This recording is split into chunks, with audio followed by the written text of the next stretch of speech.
7.5 దశాబ్దాల నుంచి తమ ఇంటిగా భావిస్తున్న ఉత్తరప్రదేశ్ నుంచి నెహ్రూ గాంధీ కుటుంబం పూర్తిగా దూరమవుతున్నట్టు కనిపిస్తున్నది.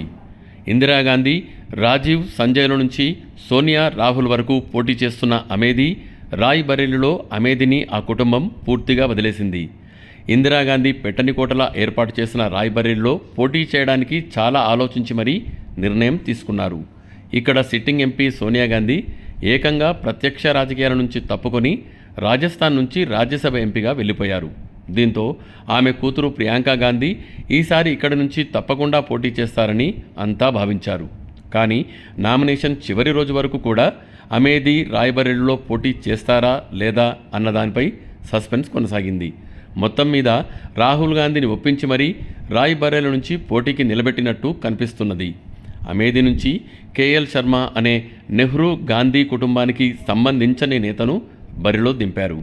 2019 ఎన్నికల్లోనే రాహుల్ గాంధీ అమేథీ నుంచి ఓడిపోయారు. ఆయన పోటీ చేసిన రెండో స్థానం కేరళలోని వాయనాడ్ నుంచి గెలుపొందారు. దీంతో ఆయన తిరిగి అమేథీ నుంచి పోటీ చేయడానికి పూర్తిగా విముఖత చూపినట్టు తెలుస్తున్నది. ప్రియాంక గాంధీ ఈ ఏడాది ప్రత్యక్ష రాజకీయాల్లోకి వస్తారని గట్టిగా అనుకున్నప్పటికీ ఆమె మరోసారి డ్రాప్ అయ్యారు. ఈ పరిణామాలన్నీ కూడా నెహ్రూ గాంధీ కుటుంబం నుంచి, ముఖ్యంగా సోనియా కుటుంబం నుంచి రాహుల్ గాంధీ తర్వాత మరొకరు ప్రత్యక్ష రాజకీయాల్లోకి వచ్చే అవకాశాలు కనిపించడం లేదు. ఈ 2 నియోజకవర్గాల్లో పోటీ కోసం కుటుంబంలో పెద్ద కసరత్తే జరిగినట్టు సమాచారం. రాహుల్ గాంధీ 2 చోట్ల పోటీ చేయడానికి ఇష్టపడలేదని, బలవంతంగా ఆయన్ను ఒప్పించారని ప్రత్యర్థులు ఆరోపిస్తున్నారు. లోక్సభకు 2 దశలు ముగిసిపోయి 3వ దశకు పరుగులు పెడుతున్న ఈ దశలో అమేథీ, రాయ్‌బరేలీలో విషయంలో ఇలా సస్పెన్స్ కొనసాగించడం కాంగ్రెస్కే నష్టదాయకమని పలువురు వ్యాఖ్యానిస్తున్నారు. అమేథీలో తనను ఓడించారన్న కోపంతో ఆ నియోజకవర్గాన్ని వదిలేసుకున్న రాహుల్ రేపు రాయ్‌బరేలీ, వాయనాడ్లలో గెలిస్తే ఏ నియోజకవర్గానికి ప్రాతినిధ్యం వహిస్తారో చూడాలి.